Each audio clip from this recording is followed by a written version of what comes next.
Uncover and Elevate is the next evolution of Liberate Your People Pleaser. I'm Brenda Florida, certified life coach, and after coaching hundreds of clients, I am unapologetically clear on this. People pleasing is a symptom with a deeper cause. Being in a toxic relationship or career and feeling trapped has a deeper cause. Avoiding difficult conversations has a deeper cause. Self-sabotage, imposter syndrome, confusion, feeling insecure, all have a deeper cause. In Uncover and Elevate, we are going to look under the hood every week to uncover what the deeper causes are that shape our lives, including the ones that make breaking a pattern, even one we want to break, so hard.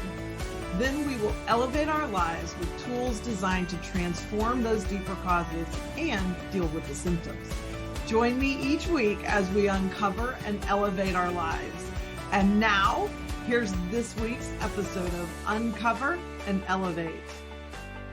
All right, everybody, there's nothing more important to uncovering and elevating our lives than building our muscles for navigating a challenge. So when I spent my 2.5 years being homeless, that was a huge challenge. It was a challenge of my finances. It was a challenge in my career. And, even then to the degree of being homeless, which creates all kinds of other challenges. It's very disorienting not to have a place that you're going to every night, not to have your things around you, all those things. So that was and it lasted 2.5 years. So that was a long time to have major challenges on kind of these 3 different fronts.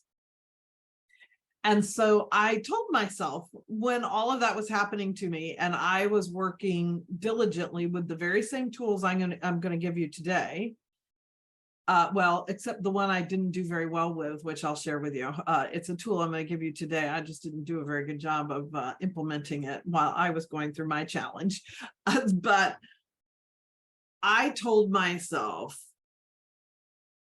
that once I was out of it, I would help people navigate these really challenging times, because here's what happens, or this is how it feels to me, and you may or may not relate. So many times we hear a story about, the sort of rags to riches, or, somebody who has very little business and then has a big launch and suddenly their business is thriving and they've got, multiple 6 figures, maybe multiple millions, whatever.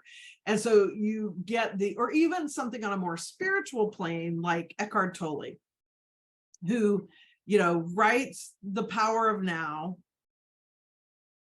really becomes popular when he wrote The New Earth, because Oprah picked it up and did so much to make that very popular, fantastic book. I mean, it deserved to be popular. But, so we see Eckhart Tolle as this world renowned spiritual leader. When we join him, if you didn't catch him in The Power of Now, when you find out about him, as I did during those Oprah years with A New Earth, I think that's the name of the book. Anyway, you know what I mean.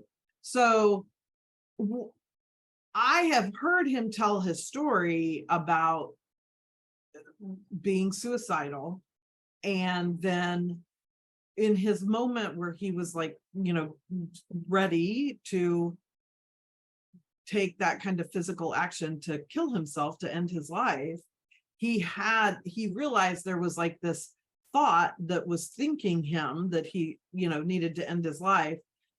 And then there was him, for him, it was an awakening to the separateness of, we're not our thoughts. I am more than just my thoughts.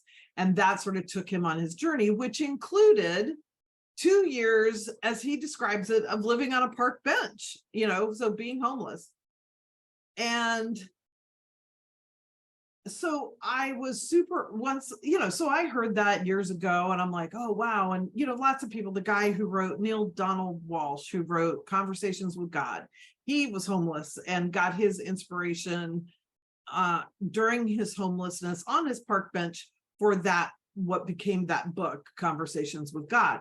So you hear these stories, and I always loved them. I was always very inspired by them. And then I found myself, well, I never lived on a park bench. I always ended up with a roof over my head, but in that kind of predicament. And I'm like, oh, but wait, what was Eckhart Tolle doing during those 2 years on the park bench? How was he managing that? Because it's easy to say it in hindsight. Like, I went back to his book, The Power of Now, and he spends a whole paragraph talking about that. Like, that's it. You just get this, my life sucked. I was going to kill myself. I have this big awakening. I still, life doesn't really get better. I'm living on a park bench for 2 years. Then I get the inspired, action to go to California and start writing this book. Okay. So it's a great story. And when we hear it in the today, and he's, not only survived that challenge, but is thriving, it's easy to sort of not go back to that, right? It sounds like, oh yeah, I was homeless and now I'm not, But for me, I'm like, so how did he actually navigate that? And I started realizing that so many times we hear these stories, but nobody really talks about exactly how they navigated day to day, living in that kind of enormous challenge. So I wanted to do that. I wanted to be someone, a coach, a public person who would talk about how exactly did I wake up and keep going every day, during this whole 2.5 years. Because I think that one of the things that happens when we are in a challenging time, whether it lasts for a short period of time on the calendar or a long period of time like mine, is that you feel very alone, right? You feel very isolated, like everybody else around you that you can see is not struggling with what you're struggling with. And so it can feel very, not just like what's wrong with me. Certainly all the negative mindset stuff comes up there, right? Like, what's wrong with me? Why is this happening to me? Why can't I get myself out of this? All those kinds of thoughts. It feels very alone. You're scrolling social media and everybody's having a great summer vacation or whatever, and you're homeless, or you're not paying your bills on time because you don't have the money, or whatever's going on. Or maybe it's something completely not money related, because I'm very convinced that it doesn't matter whether you have a health issue or a money issue or a big relationship issue. Like, they all kind of have these same patterns behind them. And they're all, really, really difficult when you're in the middle of them. So today's episode, I'm going to give you my top 3 tools for navigating a really difficult time, whether it's a short-term thing, you're just having a challenge at work and it's not going to last forever, but still it's really, challenging. Or some kind of big life transition. You've lost someone, you've lost a job, you're having a financial struggle, you've lost your home, you've, lost some sort of other thing that's very important to you. So any of these big life challenge, or a health, a bad diagnosis or something like that. All the things I'm going to give you today are going to apply to all those. Now, here's the thing. I particularly want to hear from you about today's episode. I particularly want to hear if this is helpful, if you're going through a challenging time, if you know someone who is, that you shared this with, and maybe it was helpful to them or something like that, because this only works if it resonates, right? Like, I want to really be sure I'm hitting the mark with you, and that this is, helpful in some way. So here we go. My top 3 things. Number 1 is, when you're going through a difficult time, I think it's sort of job 1, your priority needs to be in managing, I use that word carefully, not controlling, maybe better word than managing is being intentional about how you feel. Okay. So when we're in a challenging time, for the most part, we feel like shit, right? Like you're just feeling diminished, discouraged, frustrated, angry, depressed, like there are no options for you, alone, isolated, all the feelings that don't feel good. Okay. So I am not suggesting that you ignore those or try to sweep those under the rug, or try to cover them up with positive affirmations that, as is becoming a common term now, toxic positivity. So, and it won't work anyway. Trust me, because when you are in terrible financial trouble and you just say, I'm wealthy, I'm wealthy, I'm wealthy, there's a part of your brain that's going, bullshit, bullshit, bullshit. So that doesn't really work. But here's what I mean. So when I talk about being intentional about your mindset, that is the ability to get up in the morning and say, okay, I know I'm feeling this, this, and this because of my circumstances. Okay. Because all this stuff is about circumstances and how those circumstances make us feel. Homelessness is a circumstance. Being broke is a circumstance. Losing your job is a circumstance. Your health is a circumstance. And so our feelings are responding to those circumstances. And that's totally fair. Again, I don't want you to deny those or in any way criticize yourself for feeling those feelings. What I want you to do is set the intention to see yourself as more than your circumstances. So this is where you can kind of evoke that concept of I'm a spiritual being having a human experience, or anything around that works for you. I'm an energetic being. If you're not into the spiritual side and you like the science side better, we're all made up of energy, and our energy is so much more expanded than we even have an awareness of. So again, our energy is so much bigger than the circumstance that is challenging me. So in whatever way it works for you, to be able to kind of see yourself as bigger than your circumstances. And so what kind of feelings can you begin to embrace? Can you begin to identify with when you see yourself as bigger than your circumstance? So again, this isn't going from I'm depressed and suicidal to I'm full of joy. Okay, that's too big of a leap. That's one of the things we do that actually ends up being self-sabotaging, is that we want to try to get ourselves too far from where we are. Okay, so smaller steps that add up to getting really far from where you are. Okay, but doing it in smaller steps instead of expecting big leaps. So maybe all you can do this morning is say, okay, I acknowledge that I am in a set of circumstances that is really challenging and that I feel diminished, depressed, frustrated, angry, whatever feelings you have about that. That's okay. Those feelings aren't going to kill you either. So just being able to acknowledge and own that you're having those feelings. And in addition to that, I know that I am bigger. There is more to me than just my circumstances. So I want to invoke, or sort of like conjure up, I want to tap into a feeling of, let's just call it possibility. Okay, let's not even go to infinite possibilities. Let's just say possibilities. That it is possible that even today, something about my circumstances could change. Now, if you're in a challenging time right this minute, I want you just to really embrace that. I want you to breathe that in. I want you to repeat that after me in an out loud voice, if you can do it wherever you are listening to this. If you can repeat this out loud, otherwise say it in your head.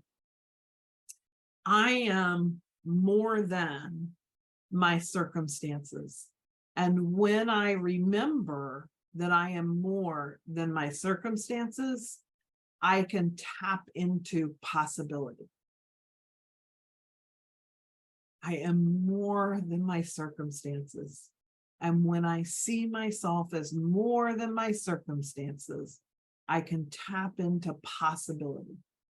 And then I want you to expand on that and tell yourself a little story, right? Like imagine this is a movie or a book, and our hero is having a really terrible time, but just around the corner, a page away, is help that's coming that the hero knows nothing about, or something that's going to change in their circumstances or something like that. We never know a moment before the miracle happens that the miracle's coming, right? So, and if you don't want, if miracle is like too big of a word for you, again, don't get hung up on that. Just something that could happen that could improve my situation. So case in point, I was in one of these times, and it happened many times. So I'm in an Airbnb. I had, I don't know, 2-3 days left before I had to move out of that Airbnb. And I did not have enough money to go get another Airbnb or to extend my stay in the room I was in. So but I'm following my own advice here. And so I was down at the beach because I could park free there, and I love the beach. So that's very inspiring and healing, and helps me tap into this possibility piece. And so it was my routine every morning to just get up, make my coffee, and leave my Airbnb, mostly because I hated all of them. Like, they were not very nice. I just had a room, I'm sharing a bathroom. I'm, very little privacy, blah, blah. So it was my habit to get up, get my coffee, and leave. And then I would spend most days at the beach. I worked at the beach. I took client calls. I did sessions from the beach. I wrote my blogs on my laptop with my hotspot on the beach. I did a lot out there because it lifted my mood a little bit, these feelings. Okay. Because one of the things I want you to connect here is that your feelings and your thoughts are always connected to each other. So whenever, and most of us, myself included, in the sort of self-improvement, growth world, talk about mindset a lot. But one of the reasons that's so important is because your feelings then will follow your mindset. So when you're having those thoughts of the mindset of, I'm trapped, this is never gonna work, I'm never, nothing's working out for me, why is this happening to me, blah, blah, blah. Those thoughts bring with them the feelings of diminishment and anger and depression and desperation and all those things. So when we can change our thoughts or our feelings into a higher level, the two will come together. So you can do it just with feelings. Like if going out in nature, like for me, as soon as I got to the beach, my feelings were lifted. They were elevated. Okay. Not from despair to joy and abundance. I didn't go that far, but how about from not quite so despairing, because it just lifted my mood right away to be at the beach. Now you've probably got a place in nature, a place in your home, whatever, that does that for you as well. So like, go to that spot as often as you can during this challenge, so that at least you're putting yourself in an environment that at least feels a little bit better. Okay. Now that won't be enough. It wouldn't take me long to be at the beach before I could be back in despair again if I was not being intentional about what I was there for. And I was very intentional about it. So I would go to the beach and I would, be saying to myself, okay, it is time to elevate how I feel.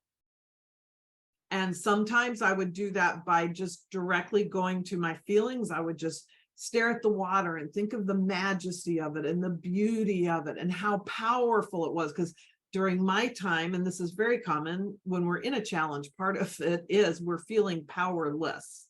And so looking at the ocean helped me tap into, I have some power, right? So I might not be able to tap into exactly how powerful I am. But if I can tap into some power, right?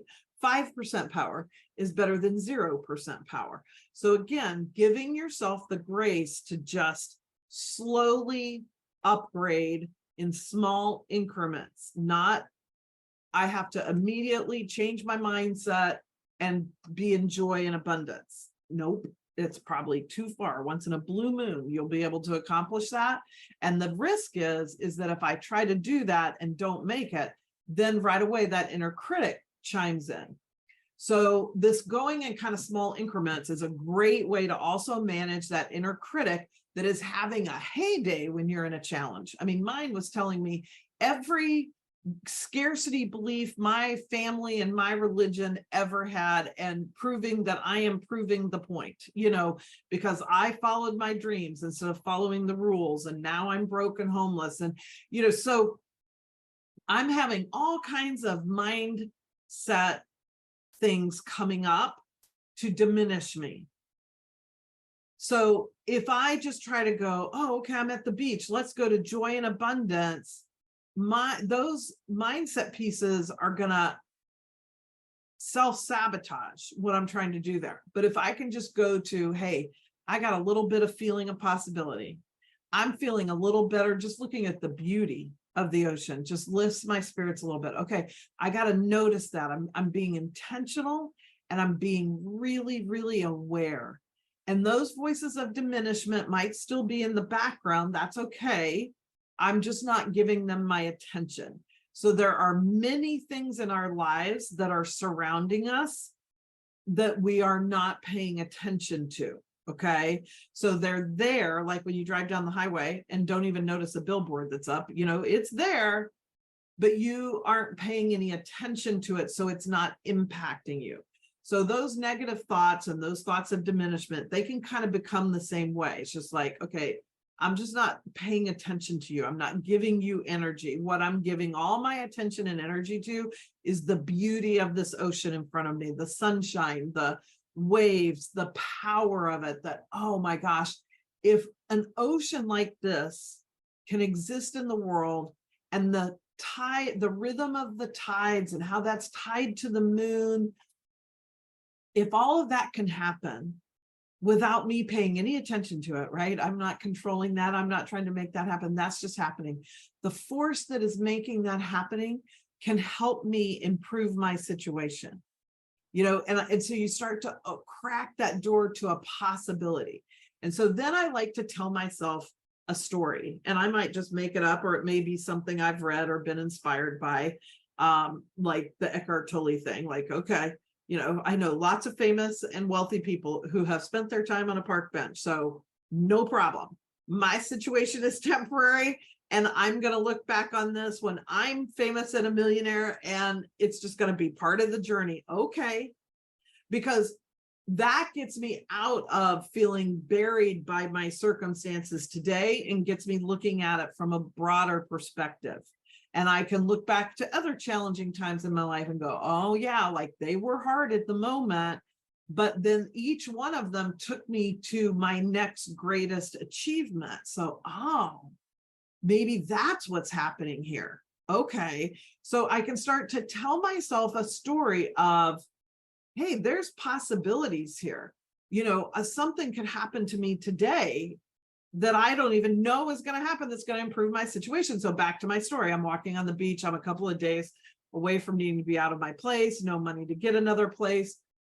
I'm on the beach, literally. I get a phone call from a friend who's just checking in to see how I'm doing, and then says, my wife and I are going on vacation for a week, and we don't need a house sitter, and we've never had a house sitter, but our house is going to be sitting here empty. And so if you want to come stay in our house starting tomorrow, then you can do that.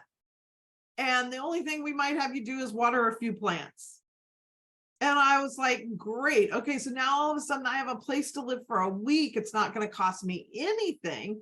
The day or two I had left on my Airbnb, I asked the owner for a refund on those days, and they agreed to give it to me. I mean, they didn't have to, but I figured why not? Because I had a little bit of overlap. Like they were leaving the next day and I still had maybe 2 days left in my Airbnb after that. And so I'm like, well, actually, instead of, paying for that Airbnb for the 2 extra days that now I don't need it, I'm just going to ask. If he says no, that's fine, because I still got, that still adds 5 days, to where I'm going to be able to stay and be able to stay for free and have a kitchen and have privacy, right? Just like the whole house to myself, da da da. So I did that. I asked, and the owner gave me my money back on those couple of days. So suddenly I have some money in more money in my account and a place to live for a week. When I woke up that morning, I had no idea that could happen. I didn't know my friend was even going on vacation. I couldn't have dreamed that up. And so then that gives me a story to remind myself of the next time I'm feeling like it's all impossible and I'm never going to make it. And, there's no hope for me. Then I can bring back that story and be like, no, wait, remember that day? And I had no idea. And yet before the day was over, good things were happening that elevated my position. So when I say work on those feelings, it's really a thought and feeling thing. If you can't conjure up the feeling of possibility that, that's going to feel just a little lighter in your body, then think the thoughts of it.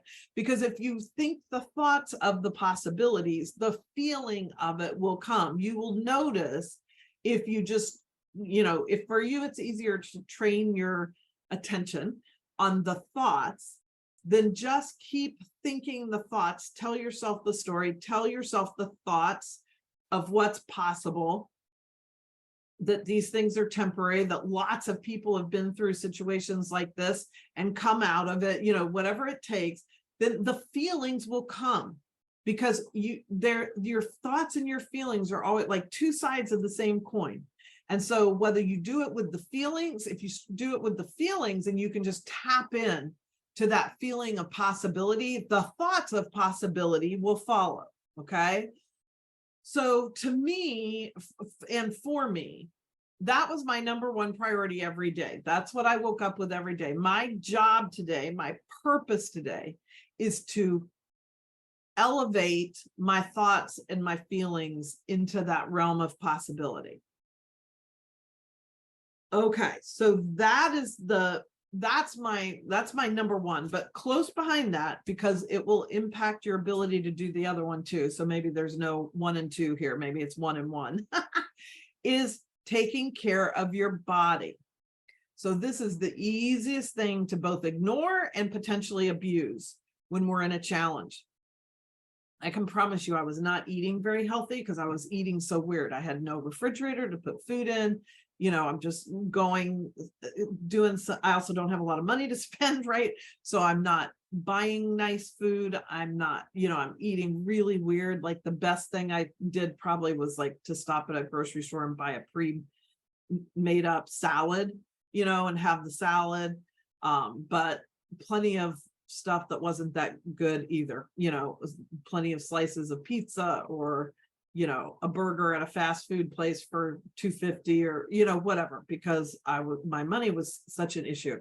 So, but to the degree that you can, and of course not everybody has a money challenge, so plenty of you are having deep challenges that don't have anything to do with your pocketbook. So use that money wisely, right?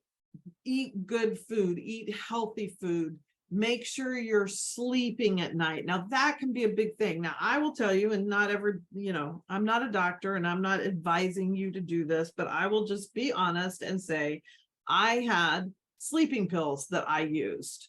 Even during this time, I don't typically have a hard time going to sleep. My problem is if I wake up in the middle of the night, then my brain starts going immediately and I can't go back to sleep. So I had this lovely little sleeping pill. I only needed to sleep a couple hours. So I would go to sleep. And then if I got woken up and got into worry and anxiety in the middle of the night, I would just take one so I could go to sleep. Because sleep, when you're in a challenging time, is so important. There are magnesium supplements that you can take, there are natural things you can do, like I don't know, Tylenol PM and those kinds of over-the-counter PM sleep medications always made me feel really groggy and yucky, so I didn't like them. But there are plenty of natural supplements that you can use to help you sleep better.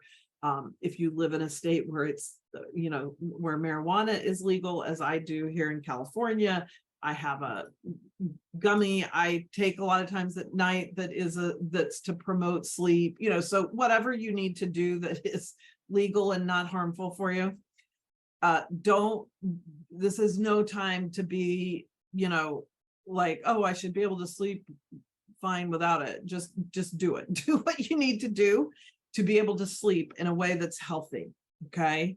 Because sleep is so important. As soon as we're overtired, everything even gets darker, right? I called this episode Darkness to Light. We want to go from darkness to light. Okay. Something that is at least lighter than the darkness we're in. And when we're tired, it's very hard to pull ourselves out of that darkness. So getting the sleep you need, eating as healthy as you can eat, and moving your body. Like for me, because mine was a financial challenge, it's not like I could afford to go to the gym or something, but I just walked that beach. You can walk your neighborhood, you can walk in a park nearby. One of the beach I picked on purpose. It did happen to be my favorite, but synchronicity was at play for me because they also had free parking in the parking lot.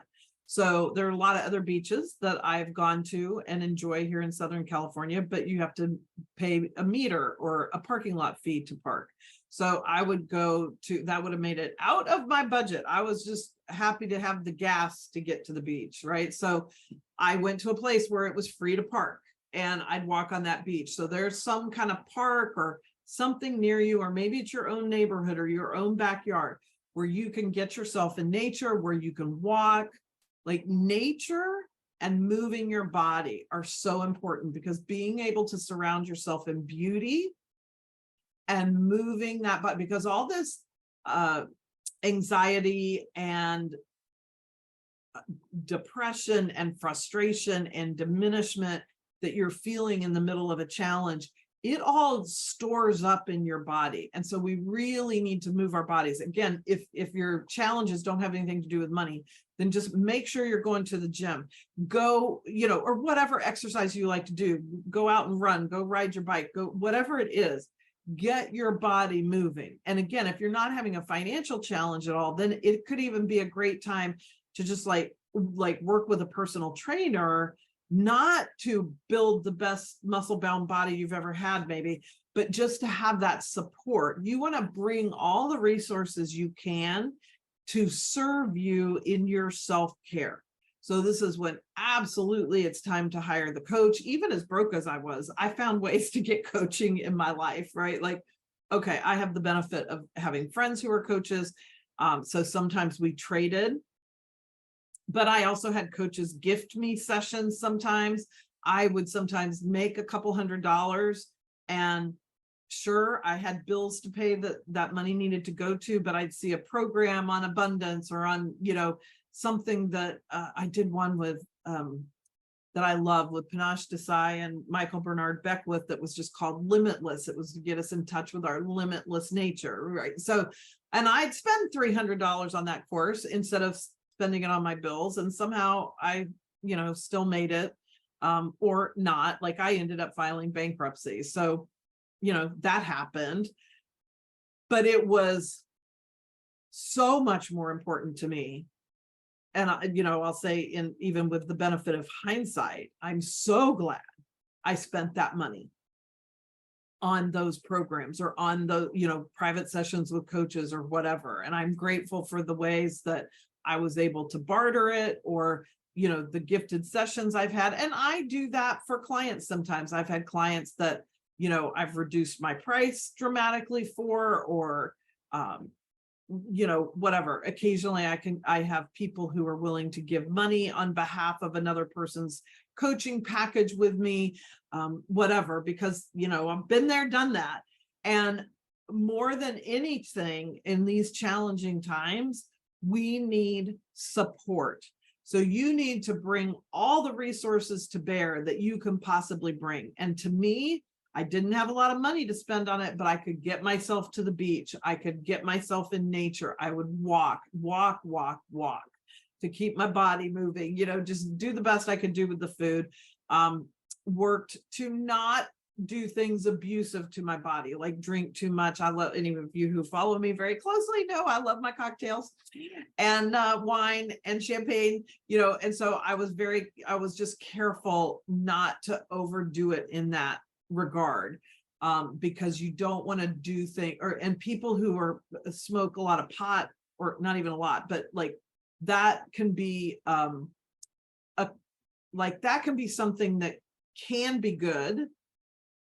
But if you are doing it so much, it's having you numb out, then it's not. So I'm not a pot smoker, because whatever, I never learned how to smoke. I was a goody two shoes in my teenage years, and I didn't go to college. I had babies and got married, so whatever, I can't smoke. You can laugh at me like Bill Clinton that I can't inhale, but it's just not a skill I have. So anyway, I'm not a pot smoker. I don't have anything against it, but I know that, I've coached plenty of people in crisis who know they're smoking too much. They're using it to numb out. And so that's what we don't want to do. We don't want to use things that will numb us out. There's a difference between numbing and elevating. Okay. So, you want to bring all the forces to bear to help your body, to care for your body, and not do things that will be destructive to your body. And last but not least is what I alluded to a moment ago, which is getting the support you need, the sort of phone a friend thing. I did not do very well at this. I got support I needed, by taking these classes and getting some coaching and stuff like that. And of course, my family and friends knew things were not good. It's not that I didn't tell anybody what was going on, but I was not, when I was having my darkest moments and I felt just so desperate and so like, there's no solution, this is never going to end, it's time to give up. And I did have my moments, my days of what I think they would consider suicidal. Oh my God, I just forgot the word. Anyway, I thought about it. I planned it. Like I would fantasize about how I could have a car accident or something where it would look like an accident and nobody else would get hurt, right? Like I was kind of had those fantasies going, not every day, but a handful of times over a particularly difficult 6 months. But ideation, that's the word I want, sorry. So I think that's considered a suicidal ideation. I think there's also a big step from that and actually hurting yourself.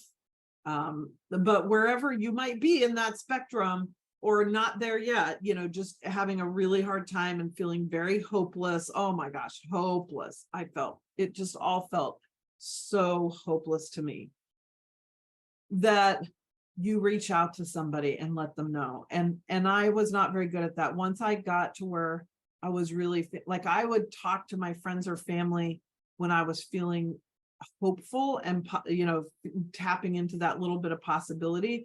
But when I was feeling really bad, I didn't. And I think I was afraid to. I was so sure in my own head, I'm just like, well, there's nothing they're going to be able to do about it. So there's no reason in calling them. You're just going to upset them and make them worry and blah, blah, blah, and so I didn't.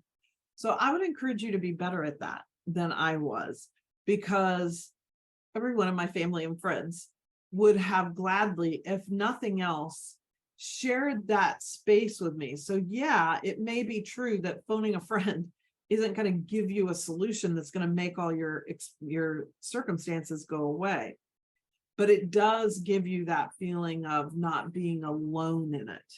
And that is such an important part of it. That's such an important part of getting to possibility, is knowing you're not alone. So even though I wasn't very good at that, I hope that you will be better at that than I was. And I invite you to DM me. If you're having a really challenging time, let me know. And we can work together or explore working together and see if, I'm the right coach for you, or this is the right time. If you need some financial assistance, we can talk about that. I'm not going to do anything I'm not comfortable with. As far as, like I know my own limitations of what I can do, but if I can do something that will help make it more affordable, I will do that. So just even asking for that, reaching out, all those things are steps that you are taking for yourself.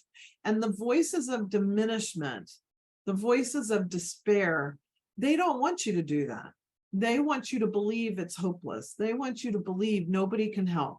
They want you to believe that, nobody's going to pay for a coaching session for you, or I'm not going to give you a session for free, or they want you to believe that all of that is not possible. But they're just terrified. It's sort of not their fault either, because they're just parts of you that are terrified by this circumstance or collection of circumstances you are in. And so, like the parent who has more resources than the child, there is a part of you that is more than that and can elevate itself to finding some solutions and some help, or, not even solutions per se, but just like possibilities. Let's start. I need somebody to help me think about this in a different way, or what could somebody else think of that could help me, or how could just sharing my burden with somebody uplift me and elevate where I'm at. So with that, we will wrap this podcast episode up. But I just want you to know, if you are in a challenging time, you are so not alone. And I can so relate to it. And I'm very grateful that that time in my life is over. And it's also not that long ago. I mean, I've only been in my apartment 2 years. So that was 2 years ago, started 4.5 years ago. So I spent 2.5 years without a home, and now I've had my apartment for 2 years. So this is still very fresh for me, as far as like, if you're imagining I'm not going to be able to relate to it, or I'm just going to come at you with some positive bullshit because I forgot what it was like to be in a really dark and challenging place. I have not. And so I am here also to be part of your resource, whether it's some of my free stuff, the podcast, follow me on Instagram, whatever, to working with me. I am here to help you navigate from darkness into light. So please DM me, go to the show notes. You can get the link to email me, or go to Instagram. If you're driving or something, it may be easier just to remember I'm Brenda Florida Coach on Instagram, Brenda Florida Coach. And you can find me there, follow me, DM me, and let's chat, because you are not alone. And there is always a way from the darkness to the light. And there is nothing wrong with you that you need help from someone else or a whole bunch of someone else's to help you find it. It's just I don't even like the word help very much. It's the catalyst. You need a catalyst to help you get from the darkness to the light. And that's what I am here for. That is my mission. Those are my gifts, and I am very happy to share them with you. So thank you so much for joining me for this important episode of Uncover and Elevate. Thank you for joining me for this week's episode of Uncover and Elevate. Check out the show notes for tons of great information and resources, like if you're interested in being a guest on the podcast so we can uncover and elevate an issue in your life, just complete the form in the show notes. You can follow me on Instagram at Brenda Florida Coach. You can work with me one-on-one or get additional information about one of my group or private retreats by completing the form in the show notes. And I would love it if you would share this episode on social and tag me. I'd also love for you to post a 5-star review wherever you get your podcast. It makes such a big difference and will help others find the show, and I'll be incredibly grateful. This is Brenda Florida, certified life coach, and I'll see you in the next episode of Uncover and Elevate.